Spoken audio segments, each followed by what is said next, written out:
and where you need to leave it be. And then just start pecking using the weight of the tool and gravity to pretty much do its own work. You really don't have to exert a lot of force.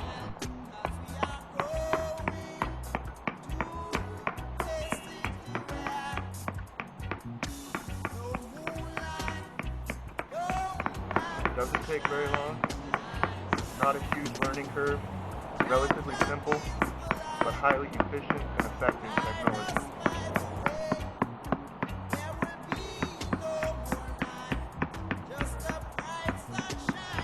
When you're holding your tool, it's important that you hold it on the sides. You don't want to hold it directly on the top, because as you hit, you're basically transferring energy through your tool into your hand.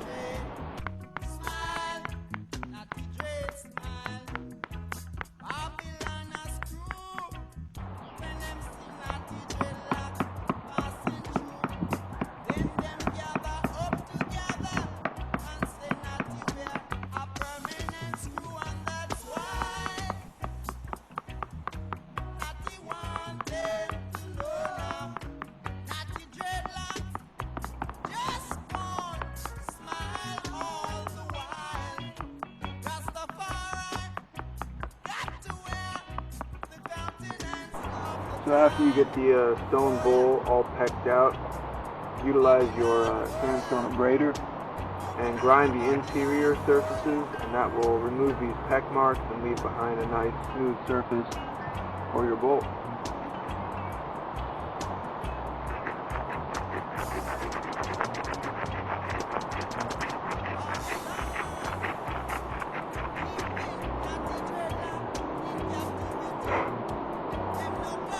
And there you have it, the basics of sandstone bowl production.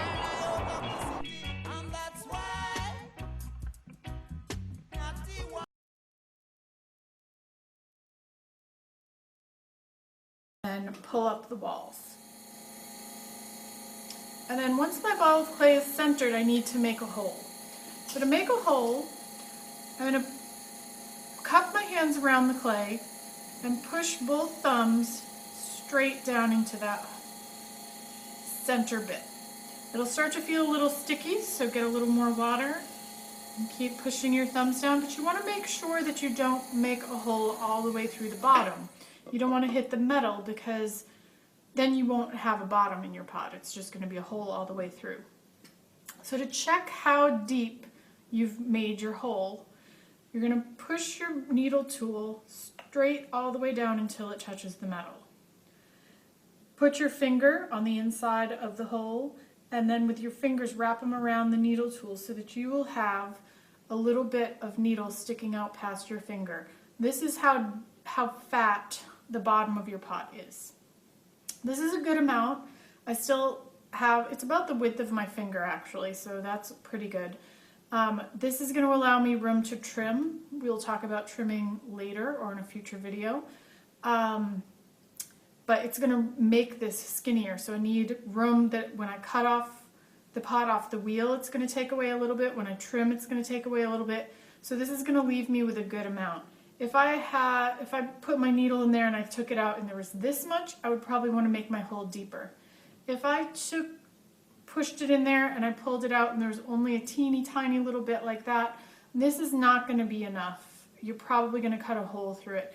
If you were just starting and you made the hole too deep, I would keep going just for practice on all the other steps. But if you were pretty good at making pots and you made the hole too deep, you probably would want to just take it off and start again. So the depth of my hole is pretty good. And now I want to make a floor in my pot, because we're making a cylinder. That means it's going to have a flat bottom. So I'm going to start by making sure there's water on the pot and in the hole so it's nice and slippery. What I'm going to do is brace with one hand, and with the other hand I'm going to put a finger or two inside the hole and pull straight towards my hand.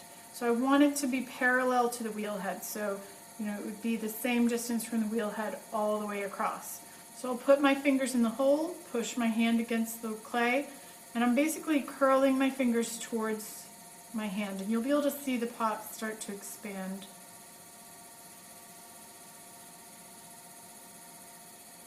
So you can see inside, now there's a flat bottom. It's a little bit wiggly. I might want to go in and even some stuff out.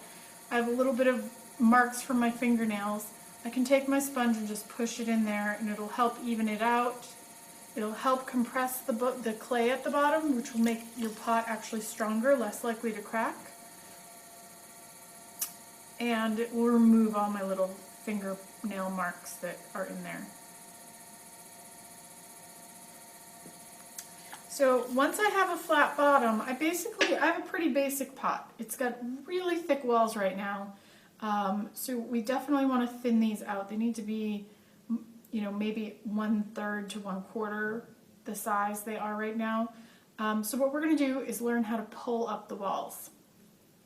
When you pull up the walls, you're not actually pulling, you're squeezing. It's a lot like making a pinch pot. If this were a pinch pot, I would pinch and turn and pinch and turn and pinch and turn.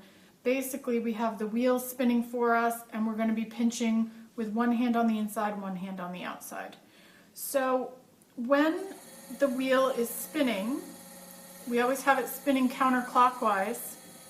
That means if I have my hands over here on the right side of the clay, I'm only going to be looking at this one part. The clay is spinning so that I'm really looking at all the parts every second or so. I want my hand on this side because my fingertips kind of naturally point forward, and this way the clay is spinning this way away from my fingertips. If I were to have my hands over here, the clay is spinning towards my fingertips, which means if I really start squeezing hard, I might get my fingers jammed up, and that's when you're going to rip huge chunks of clay off. So you want to work on the right side of the clay over here in line with the right side seam.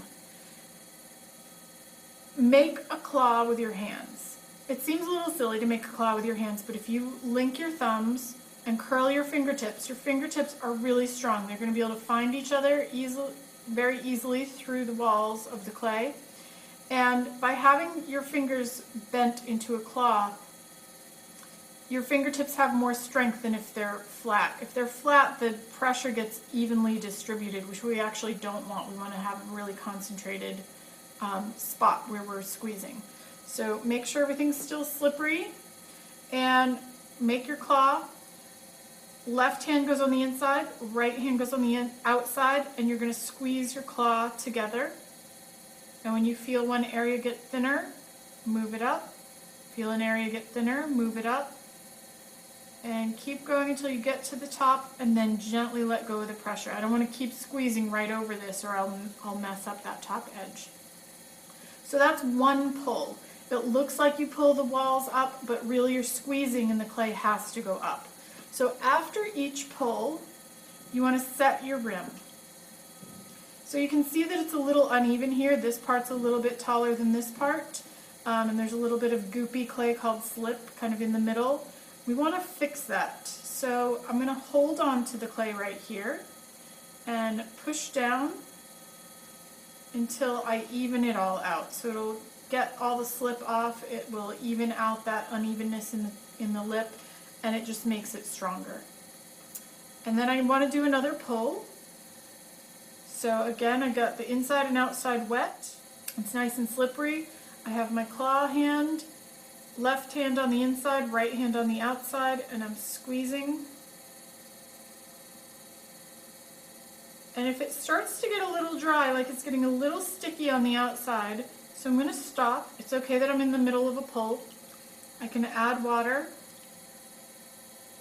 And then rather than start from the bottom again, I'll go right where I left off. I can feel the little divot where my fingers were, and I'll just keep going from there. And I get to the top and gently let go and set my rim.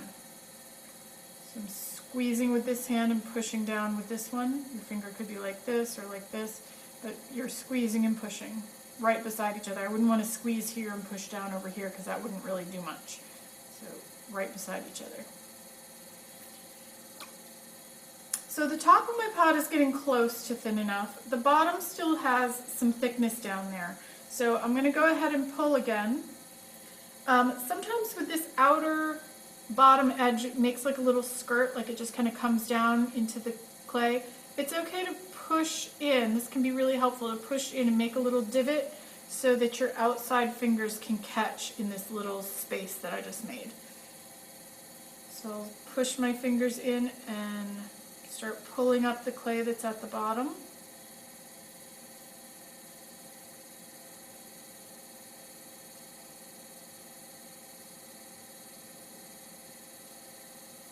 And then gently let go when I get to the top.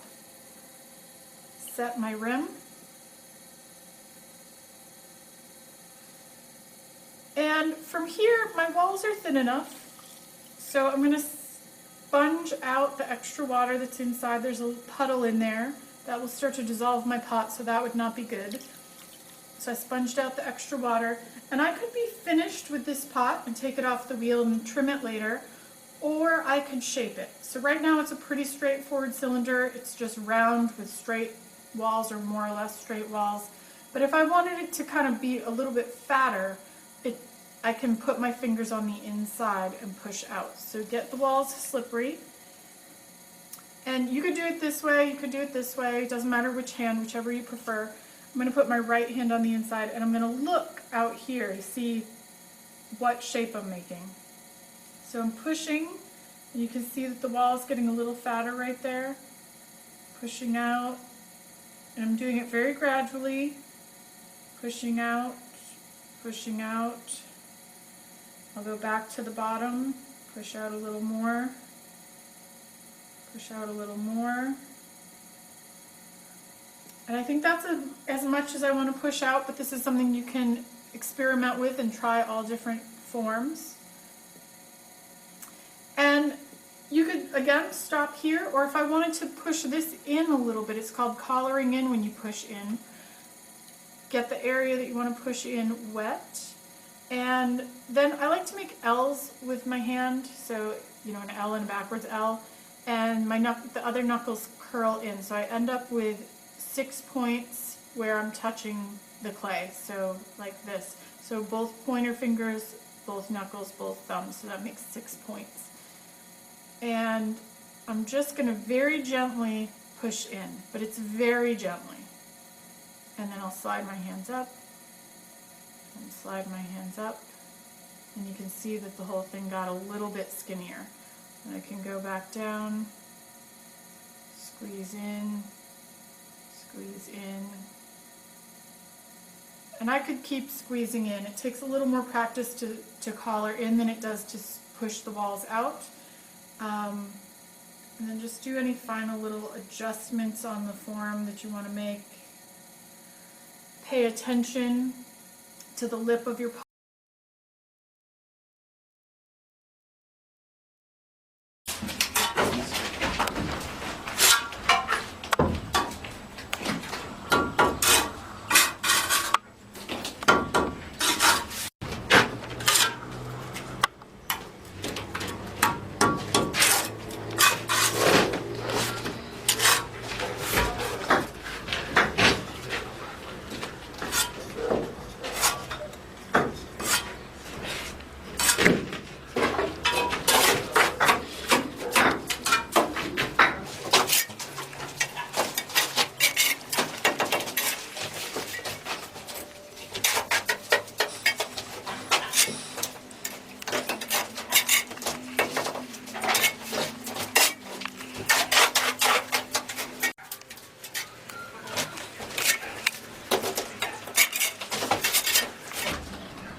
It took me 2 strikes, but it worked perfectly. And now I'm just going to break away the excess.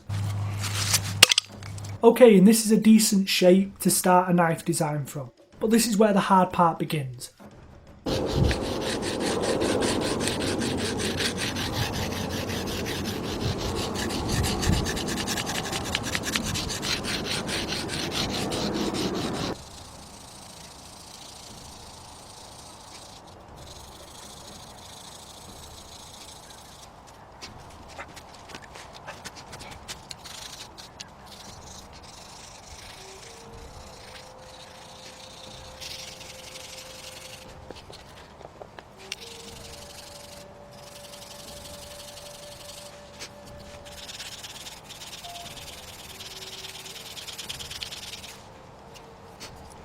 Okay, so I've got it to the shape that I like, and this took about 2 hours of sanding. Now I'm just working on the tang, and this is the part that I'm going to put glue on and slide it into the handle. Now don't be fooled by the editing, this took a tremendous amount of time to sand it into a rough shape.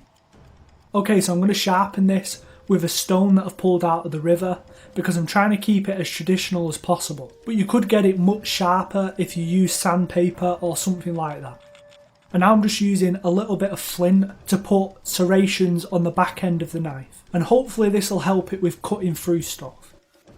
And now I'm putting little notches on both sides of the knife. And later on this is going to help me tie the knife to the handle. And that's pretty much the knife part of this done. Now, when picking a handle out, I like to pick something a bit longer than I think I'll need. And then I can always cut the excess away.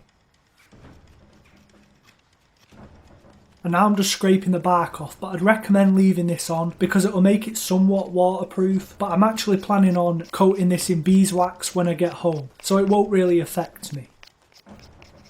And then I'm just rounding off the ends of the handle because I don't want any sharp edges. Okay, now I've split the handle, and if you want to stop the split from going too far up, I'd recommend tying the handle really tight with rope to the point where you want it to split to, and this will stop it from splitting any further. Now I'm just going to collect some pine resin and charcoal. And I'm going to grind these up, make a fire, and then mix them together. And when you mix these two together, it makes a sort of hard plastic when it sets, which works amazingly as glue.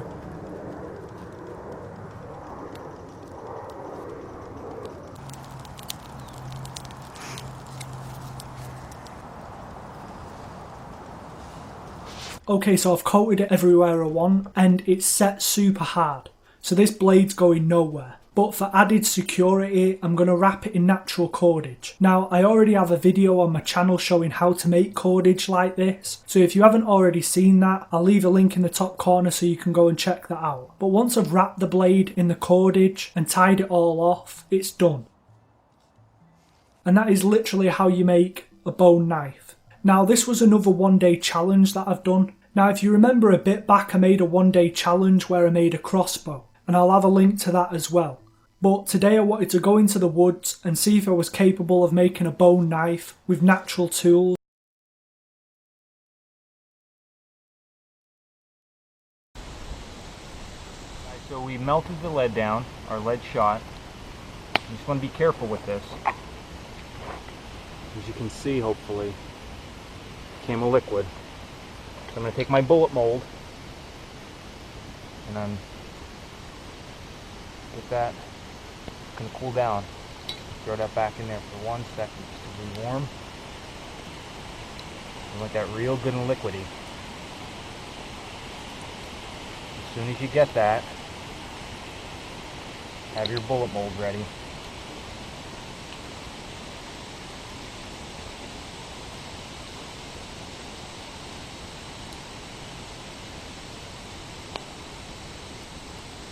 Pour in your lead. Now,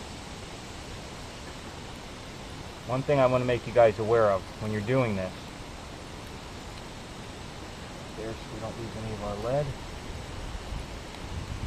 Okay, you see some lead poured out over the top. You can reuse that. I'm going to pop this out, and you can see we have our first ball. And I'm going to show you in a next clip how we can actually take care of that, clean it up. So we have that. I'm going to reheat this little bit of lead I have left here.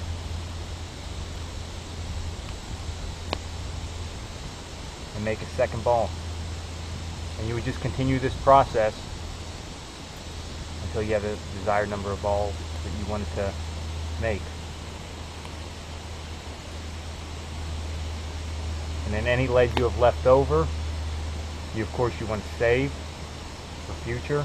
And if you can ever recover any of your lead out of an animal that you shoot, if it's ball style lead, then you want to do that because you can remelt that down if the ball's mangled.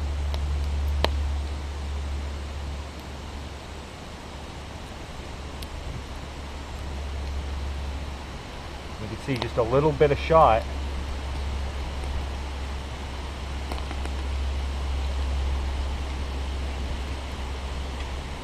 Goes a long way. I'm going to finish up this last ball and I'm going to show you how we trim it down and we'll be good to go.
First settled in Europe, something like 70,000-80,000 years ago.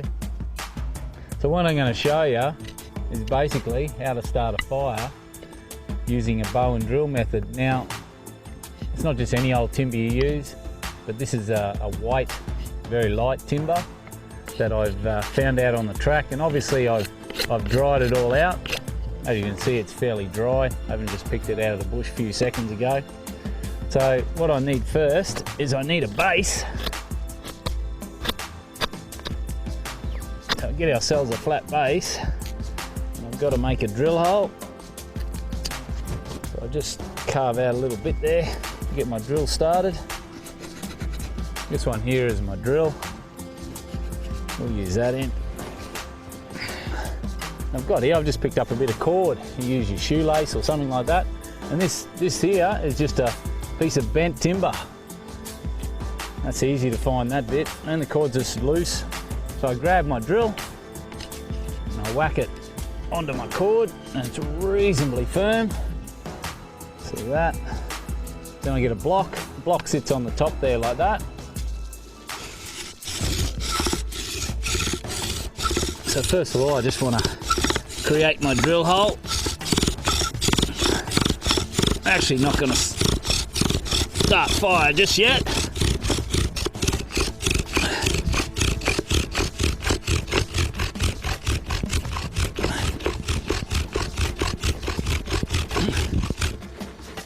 It's actually quite easy to create smoke. The hardest part is to turn that into an ember. So it's just a couple of little tricks here, creating a little gap here, because this is where I want the hot dust to fall out. All right, here we go.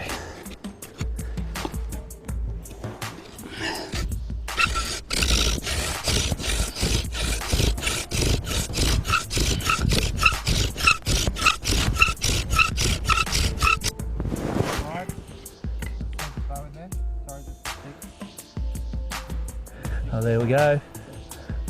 There we go.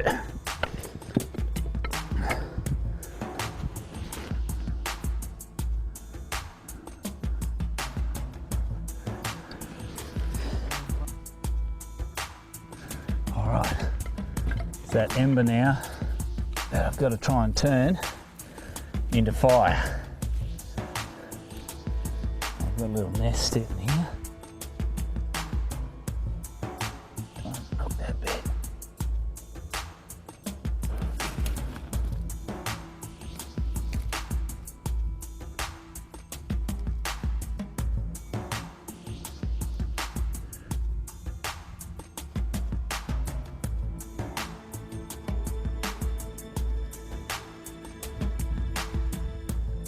Any second now, we're gonna have a flame.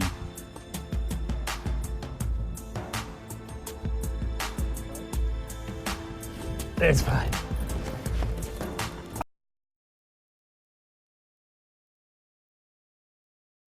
It's never been used before, so it should be quite an exciting adventure.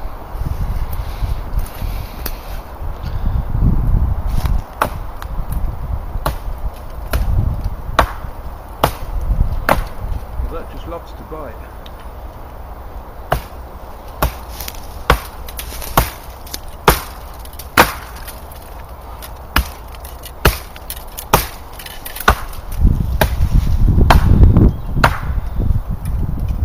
So far so good, the axe is putting up with the journey.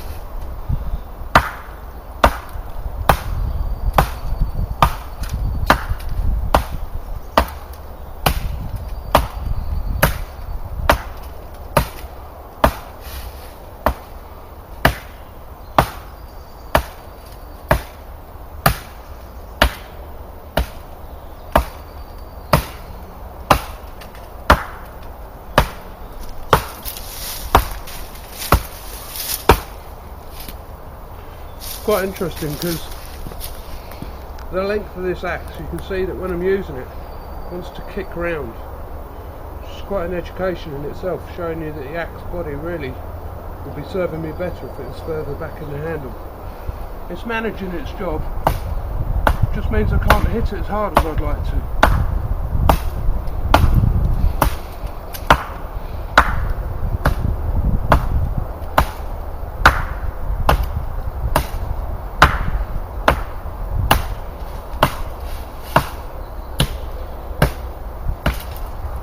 We've fortunately secured ourselves a nice slim limb of view, and first thing we're going to do is we're going to decide on which way round it's going to be.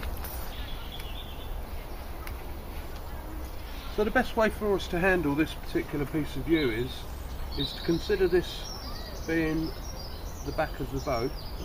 So all of the material to make the bow is going to be taken from the back. So this back is purely going to have the bark removed and nothing else. It's always good to stand it on something firm, like this log here, and I'm going to use a flint adze here, which is a piece of flint socketed into a branch section off of the yew tree itself.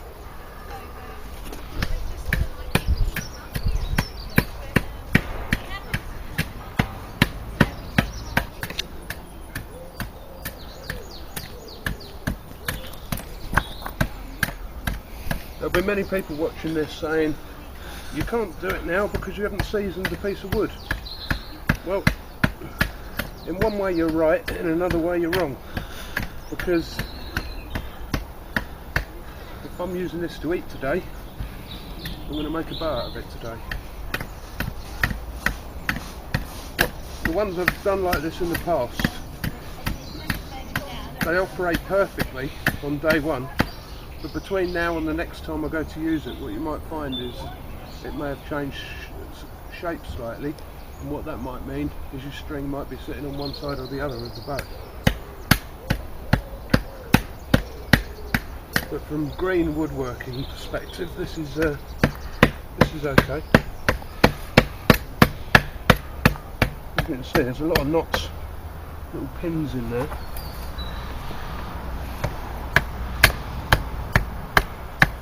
Quite Nice to actually be using the flint adze for removing the timber as well.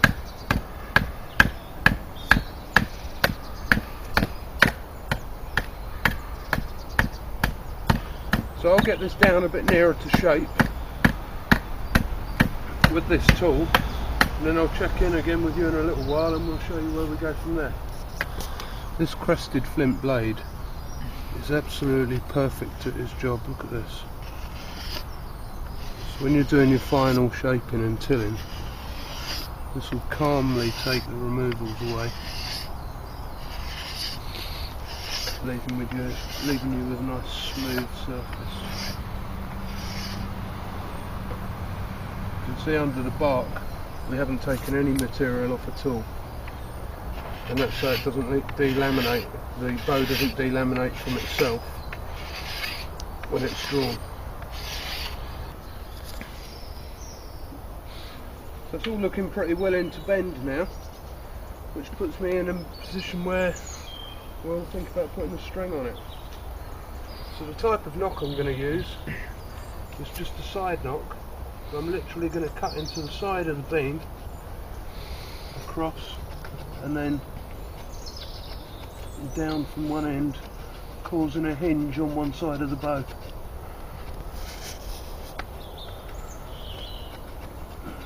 And as you can see, this bow is twisted like a witch's finger, so I'm cutting a knock on this side and across to that side, and I've got a suspicion that that will help the bowstring lay straight through the limb. If you believe that. We shall see.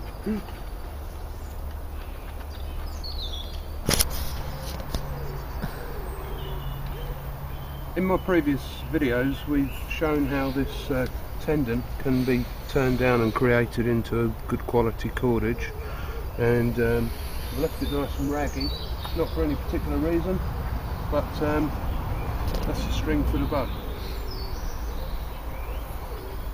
So having a look at this, I figure that about 4 inches down from our knock point, that's where we want to set up a notch, a loop that is going to establish the length of it.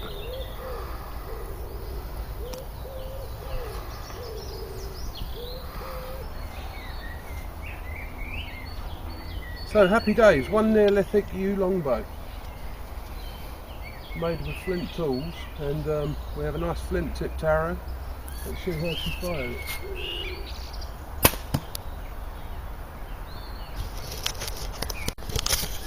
So the string didn't make the journey, but the bow did, and the arrow hit its target. So all in all,